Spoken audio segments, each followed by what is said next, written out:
Este es el tercer video correspondiente al tema flexión pura en hormigón armado. El mismo complementa pero no sustituye a la lectura del fascículo de teoría correspondiente. Sin haber entrado en detalles, hasta ahora se ha comentado sobre cómo calcular la resistencia de una sección. En la práctica, lo más frecuente es tener que dimensionar una sección, es decir, calcular sus armaduras. En flexión simple, el cálculo de armaduras parte, en la mayoría de las aplicaciones prácticas, de una sección de hormigón de dimensiones conocidas y de resistencias de hormigón y acero también conocidas. Comenzaremos analizando secciones como la que se muestra en la figura, en la que solo se requiere la presencia de armadura en la parte más traccionada de la misma. Se habla en estos casos de simple armadura. Como ya se ha dicho, en la mayoría de las aplicaciones prácticas son conocidas las resistencias de los materiales y también la geometría de la sección transversal, es decir, su ancho, su altura total y una estimación del recubrimiento medido a nivel del baricentro de las armaduras. Para el cálculo de la armadura de flexión, como se verá enseguida, es necesario conocer la denominada altura útil, que es la distancia entre la fibra más comprimida de la sección y el baricentro de las armaduras. Esta dimensión se denomina D y se obtiene restando el recubrimiento de la altura total. Finalmente, también es dato el momento solicitante calculado para cargas mayoradas, MU. El cálculo de armaduras se realiza a partir del momento nominal MN, es decir, se calculará la armadura necesaria para que la sección de hormigón armado resista dicho momento. Este momento se calcula a partir de respetar en forma estricta la desigualdad que el reglamento establece como condición resistente, es decir, haciendo Mn igual a Mu dividido Φ.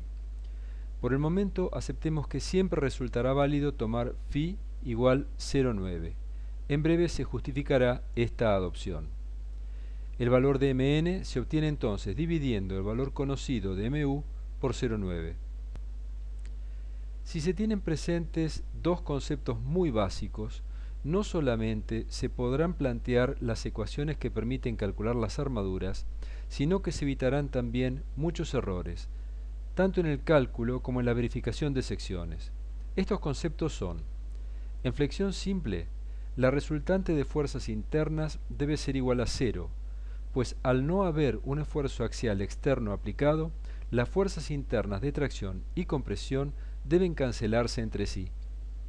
En el caso de armadura simple, esto implica que la fuerza de compresión en el hormigón debe ser igual a la fuerza de tracción en la armadura. Además, debe verificarse que, en flexión simple, el momento de las fuerzas internas respecto a cualquier punto de reducción debe ser igual al momento nominal Mn. Enseguida veremos que, por comodidad, se emplea como nivel de reducción de momentos el correspondiente al baricentro de la armadura de tracción. Para aprovechar totalmente la resistencia del acero, siempre se dimensionan las armaduras para que éste se encuentre en fluencia. Se verá asimismo que para conseguir una adecuada ductilidad, la deformación del acero siempre se encuentra muy por arriba de la de fluencia. La resultante de compresiones en el hormigón C se calcula como el producto del área comprimida, es decir, W por A, multiplicada por la tensión uniforme equivalente, es decir, 0,85 de F'C. Para compactar la notación, llamaremos F*C al producto 0,85 por F'C. Por otra parte, la fuerza de tracción en las armaduras T es igual al producto del área de las mismas por la tensión de fluencia, es decir, A sub S por Fi. Ya se ha dicho que en flexión simple, la resultante de fuerzas internas debe ser nula, por lo que pueden igualarse la fuerza de tracción en las armaduras con la fuerza de compresión en el hormigón. Como ya se ha comentado, para que haya equilibrio, el momento exterior Mn debe ser compensado por el momento de las fuerzas interiores.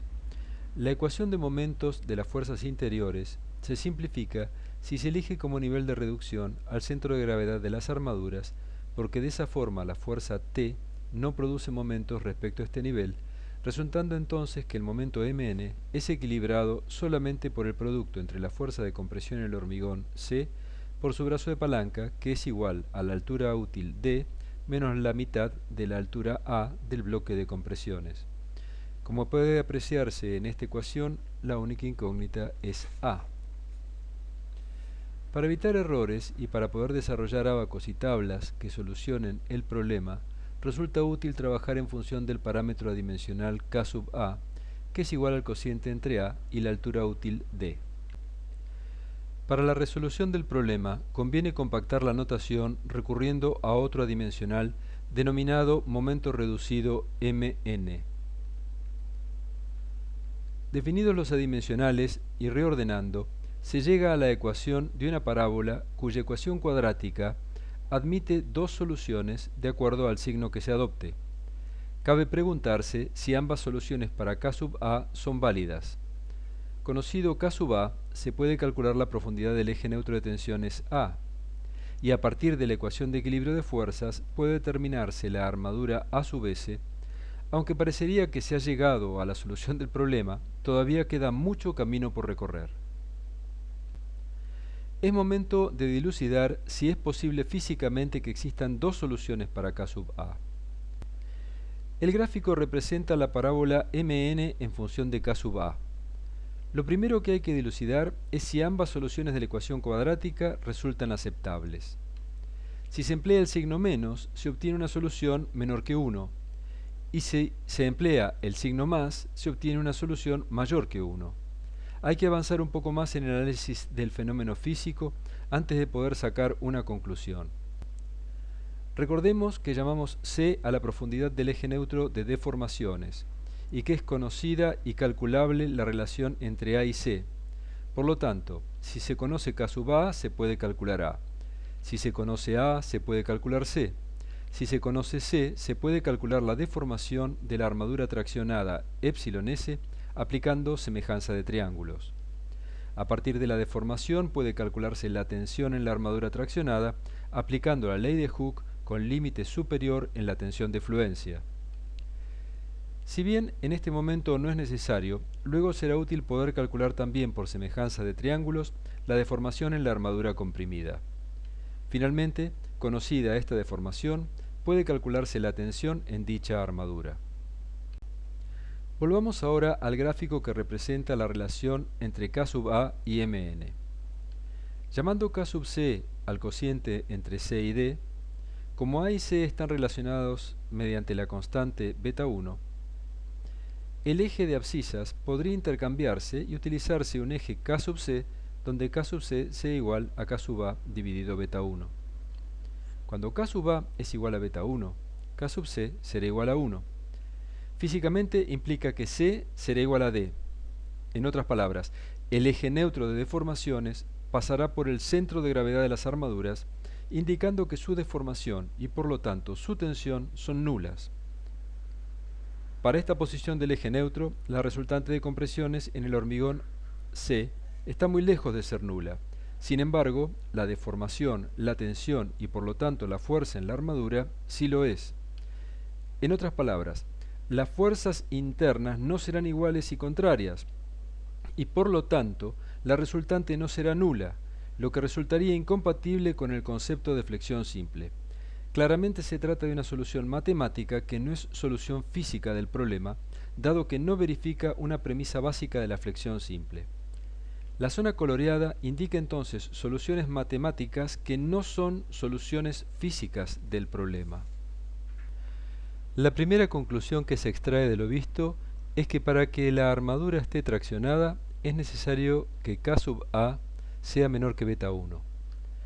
La segunda conclusión es que dado que por reglamento beta 1 puede variar entre 0,65 y 0,85, no resultan posibles soluciones que arrojen valores de Ka mayores que 0,85 y mucho menos mayores que 1. En consecuencia, debe descartarse el uso del signo más en la solución para K sub A. La siguiente pregunta a hacerse es ¿qué debe ocurrir para asegurar que la armadura se encuentre en fluencia? La línea de trazos indica la variación de la tensión en la armadura con la profundidad del eje neutro. Se aprecia que a partir de una cierta profundidad del eje neutro, la armadura deja de estar en fluencia. Dado que el eje neutro pivota alrededor de la deformación del 3 por 1000 en la fibra superior, cuanto menor sea la profundidad del eje neutro, mayor será la deformación en el acero.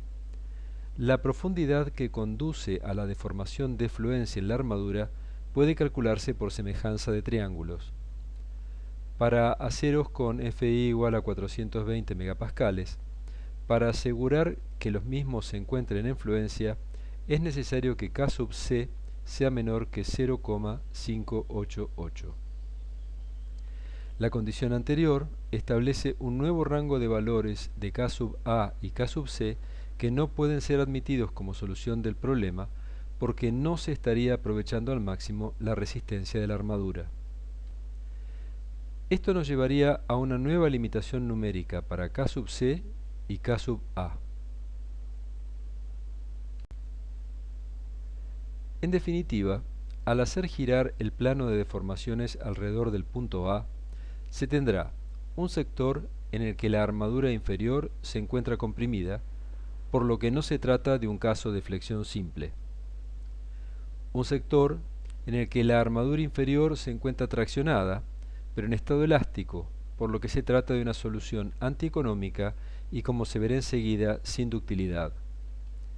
Finalmente, aparece un sector con la armadura traccionada y en fluencia, dentro del cual falta todavía definir los límites de cuantías máximas y mínimas. Resulta útil y físicamente correcto pensar a la resistencia nominal Mn como el producto de un par de fuerzas internas separadas por un brazo de palanca. Las fuerzas internas ya se ha visto que son iguales y contrarias y corresponden a la resultante de compresiones en el hormigón y al producto del área del acero por su tensión de fluencia. El brazo de palanca interno, es decir, la distancia entre las fuerzas, es igual a la altura útil menos la mitad de la altura del bloque de compresiones. Finalmente, el momento interno, denominado momento nominal, se obtiene como producto entre las fuerzas y su brazo de palanca. Planteemos una pregunta elemental. ¿Qué pasa al aumentar la armadura en una sección de hormigón definida, tanto en lo que hace a geometría como materiales? Obviamente aumenta la fuerza aportada por la armadura y por equilibrio interno deberá aumentar la fuerza de compresión en el hormigón. Para lograr este aumento deberá aumentar el área de la zona comprimida, lo que se logra aumentando la profundidad del eje neutro de tensiones A. Al aumentar A disminuye Z, es decir que al aumentar la armadura aumentan las fuerzas internas, pero disminuye el brazo interno. Lo que ocurre es que las fuerzas crecen más rápido que lo que disminuye el brazo interno, por lo que al aumentar la armadura aumenta la resistencia de la sección. Al aumentar la profundidad del eje neutro, como el plano de deformación gira alrededor de la deformación fija del 3 por 1000, se produce una disminución en la deformación del acero. Este comportamiento debe tenerse muy presente al momento de evaluar la ductilidad de una sección. Se ha dicho en el curso que las roturas de los tirantes se producían por fluencia del acero y que eran dúctiles, y en consecuencia se les asoció un coeficiente de reducción de resistencia igual a 0,90. También se ha dicho que las roturas de las columnas simples eran frágiles, y en consecuencia se les asoció un coeficiente de reducción de resistencia igual a 0,65. Pasaremos a ver ahora qué ocurre con la flexión. Para ello, procederemos a definir qué se entiende por ductilidad. En forma genérica, la ductilidad es la capacidad que tiene un material para experimentar una importante deformación antes de romper. Pero en hormigón armado, la ductilidad se cuantifica como el cociente entre la deformación del acero en el momento de la rotura, dividida por la deformación de fluencia del acero. Con este concepto en mente, puede analizarse la siguiente figura, donde se muestran posibles planos de deformación. El plano indicado con D corresponde a una deformación en el acero igual a la de fluencia, por lo que la ductilidad será igual a 1. Deformaciones menores en el acero conducirán a ductilidades menores que 1, pero en estos casos se habla directamente de ductilidad nula. Deformaciones mayores darán lugar a ductilidades mayores que 1. El CIRSOC 201.05 clasifica a las secciones de acuerdo a su ductilidad, diciendo que se trata de secciones controladas por tracción, por compresión o de transición. El CIRSOC 201.05 contiene las siguientes definiciones. Secciones controladas por tracción. En elementos no pretensados se denominan así las secciones para las que, en rotura, las armaduras más traccionadas experimentan una deformación específica de tracción igual o mayor que 0,005. Secciones controladas por compresión. En elementos no pretensados se denominan así las secciones para las que, en rotura, las armaduras más traccionadas experimentan una deformación específica de tracción menor o igual que la de fluencia. En forma simplificada, el CIRSOC 201.05 permite utilizar para las armaduras con FI igual a 420 megapascales un valor igual a 0,002.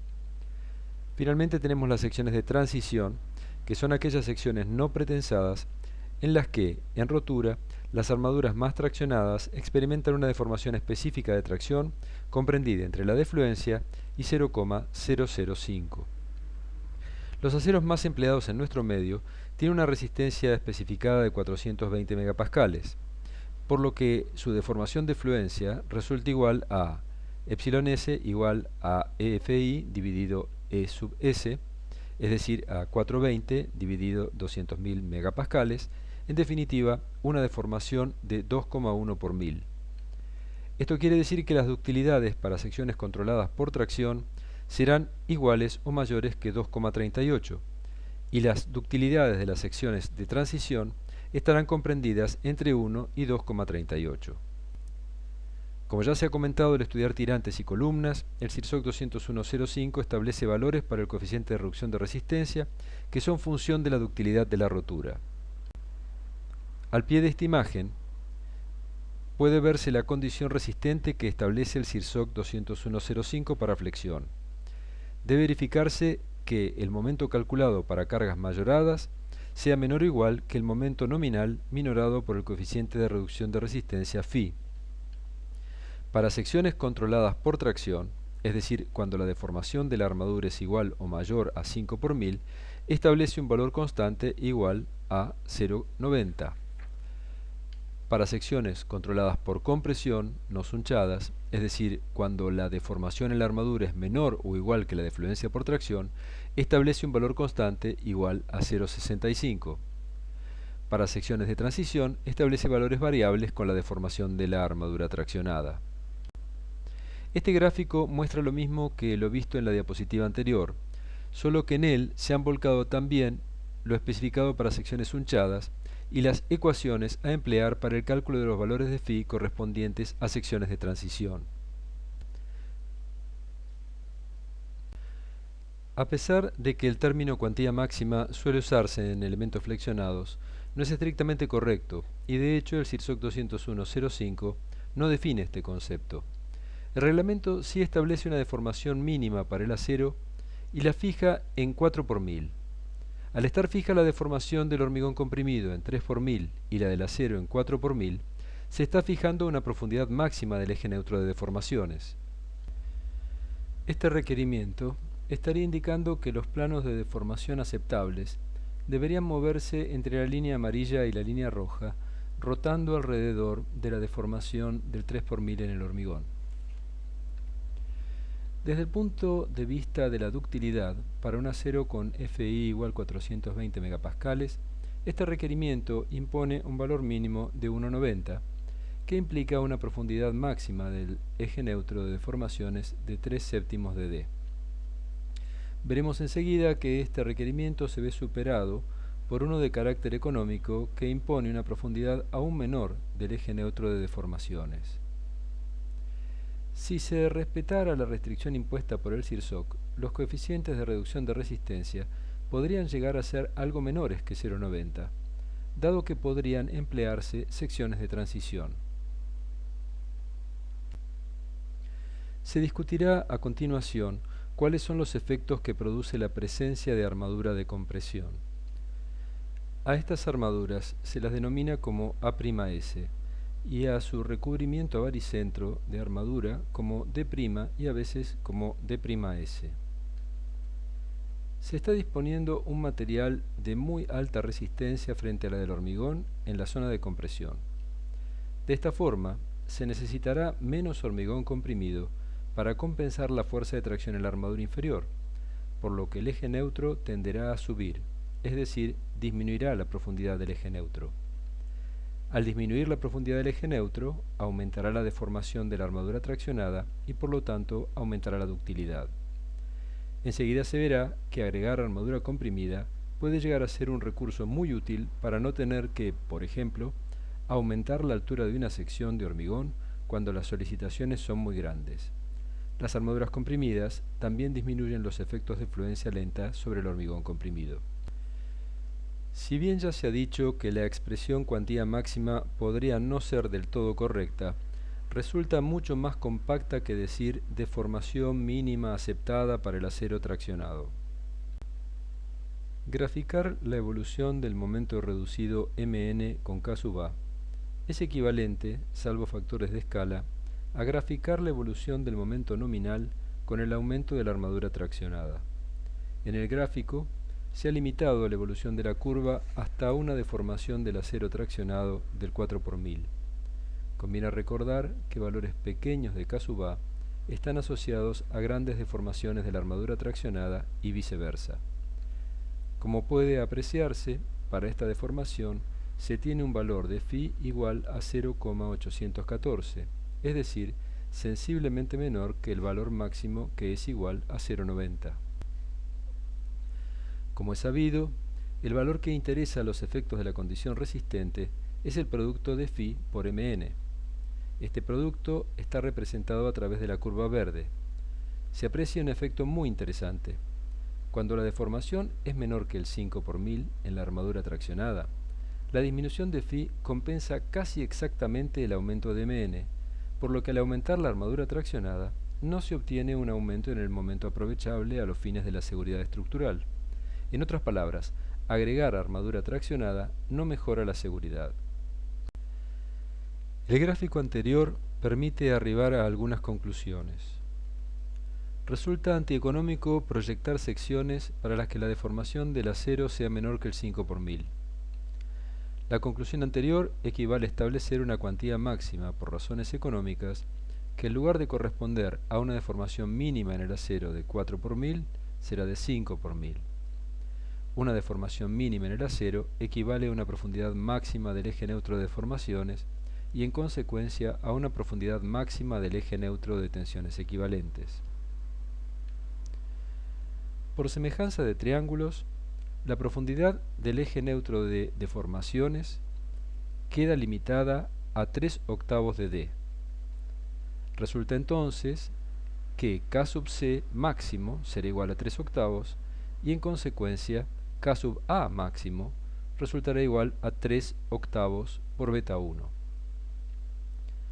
Si para una sección dada el valor del momento flector a resistir condujera a un valor de K sub A mayor que este máximo, habrá que analizar qué criterio adoptar. En general, no resulta práctico cambiar la resistencia de los materiales, por lo que los recursos más frecuentes consisten en aumentar la altura de la viga y o su ancho o en agregar armadura comprimida. Estos recursos se explorarán más adelante. Si el proceso de dimensionamiento se conduce de manera de asegurar que siempre la armadura traccionada presente una deformación mayor o igual a 5 por 1000, el coeficiente de reducción de resistencia sería igual a 0,90. Ha llegado el momento de analizar el concepto de cuantía mínima aplicado a flexión simple. En el momento en que una sección se fisura, se produce una transferencia instantánea de fuerza de tracción desde el hormigón traccionado que ha roto hacia la armadura traccionada. Como criterio general de ductilidad, e independientemente del reglamento de referencia que se utilice, la armadura dispuesta debe ser capaz de resistir un momento mayor que el que origina la primera fisura, puesto que en caso contrario, al producirse esta fisura, la pieza rompería en forma frágil y sin aviso previo, al no existir un mecanismo resistente posible. El momento de fisuración puede calcularse a partir de la resistencia a tracción por flexión Fr. En la figura se muestra un error que está presente en algunas ediciones del CIRSOC 201.05. Como se ha dicho, la condición resistente impone que el momento resistente sea mayor que el momento de fisuración.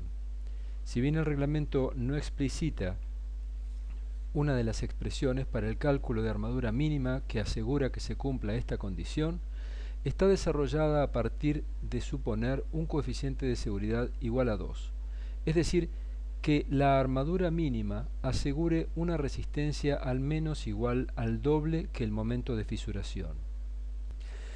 El reglamento propone dos expresiones para el cálculo de la cuantía mínima. La primera de ellas es de aplicación para hormigones con resistencias iguales o menores a 30 megapascales. Esta expresión no tiene ninguna fundamentación teórica y ha sido empleada desde hace muchos años por los reglamentos ACI 318, que son la base del actual CIRSOC 201.05. Sin embargo, en épocas recientes se comprobó que esta expresión dejaba del lado inseguro para hormigones con resistencias superiores a 30 megapascales, por lo que se desarrolló una segunda expresión para estos casos. Como puede apreciarse en esta expresión, a diferencia de la primera, aparece la resistencia del hormigón. Pueden surgir dudas al momento de aplicar estas expresiones en secciones no rectangulares, por ejemplo en vigas T. El reglamento atiende especialmente los casos de secciones con alas. Cuando el momento es positivo, es decir, cuando tracciona el nervio de la sección y comprime las alas, en el cálculo de la cuantía mínima se emplea el ancho del nervio o alma.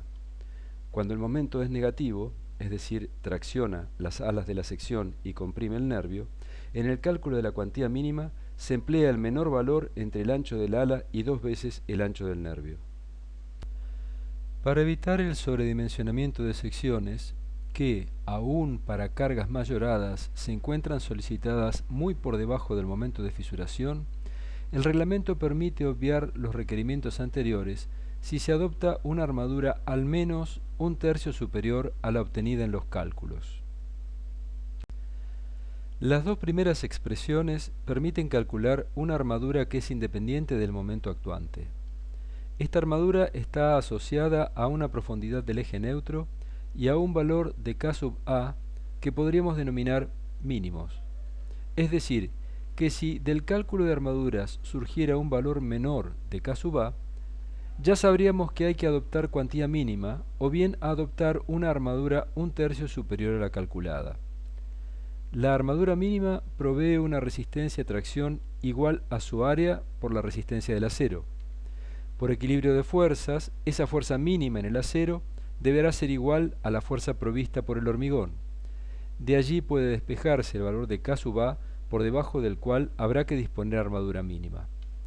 Como ya se ha dicho, la armadura mínima a disponer será el menor valor entre la dada por alguna de las dos expresiones que se encuentran en la parte superior de la diapositiva o la armadura calculada por flexión incrementada en un tercio. Recapitulando, se obtuvo la expresión para el cálculo de la armadura de tracción en una sección rectangular con armadura simple. Se definió el concepto de ductilidad en flexión. Se definieron los conceptos de secciones controladas por tracción, por compresión y de transición. Se presentó la variación del coeficiente de reducción de resistencia en función de la deformación de la armadura traccionada.